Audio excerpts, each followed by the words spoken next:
life not driving, more power to you. And too bad the U.S. doesn't have a decent alternative to the automobile, right? Sorry, Princetonians, I don't mean to badmouth your Tesla or anything. But I will relate something that happened to me and my fellow drivers. Probably all have tales exactly the same, because you remember the court decision. No, not that court decision. This isn't about reproductive rights, it's about driving rights. Day of the minivan. Sedate is my method. Toyota Sienna is my tool. Placid are my children, I am nobody's fool.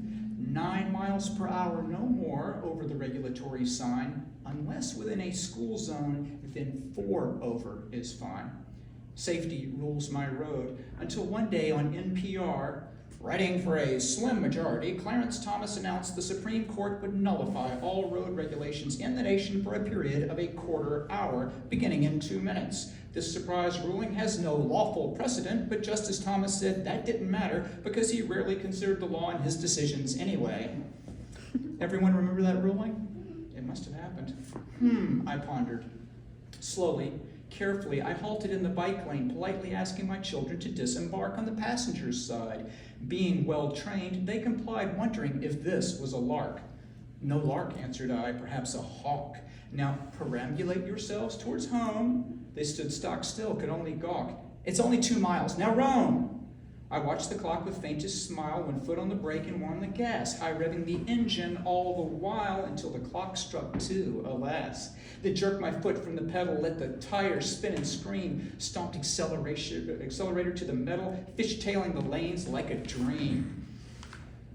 3 slow dolts barred my way, so I passed despite solid lines. Screw you, I was happy to say, no rules and no damn fines. Opposing traffic scrambled in fear, anticipating my every twitch. I exclaimed, no hands here, and they ended up wrecked in the ditch. So naughty, would you think? Naughty. But I was headed into town, so performed a 180 turn, watching those slowpokes approach with a frown as I let the rubber burn.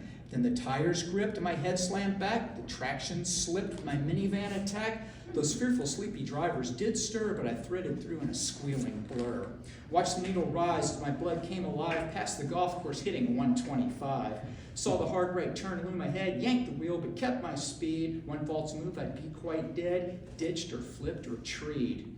But the van knew the road rather well, so the tunnel loomed into view. As I drove in, sliding sideways, it was fun, so what the hell. I gentled the whiplash, returned, took the fishtailing minivan in stride, reveled as gravel churned, and so far, no one had died. Unabashed, laughing with joy, at a banner day, no legal correction, I braked to reverse my toy, then threaded the tunnel from the opposite direction. My reverse drift turn was risky, or so to me it did seem, but I was feeling rather frisky as I halted in a cloud of steam. Now, the rest of my jaunt is hazy, though I do recall screams and horns. I was aggressive, but certainly not lazy. Then my tires got punctured by thorns. As I raced beside the train, making faces at the engineer, cutting him off while he complained, out the window, I tossed him a beer. Well, I limped back with balding tread, passing drivers whose faces were green. I smiled and ignored what they said, with the clock reading 2:15. My tires gave shakes and shimmies, so I drove toward Princeton Ave and dropped off my car at Jimmy's. A trusty repairman's a good thing to have. My children wandered in late. I met them with guiltless smile. They decided not to berate me because it's fun to let loose once in a while.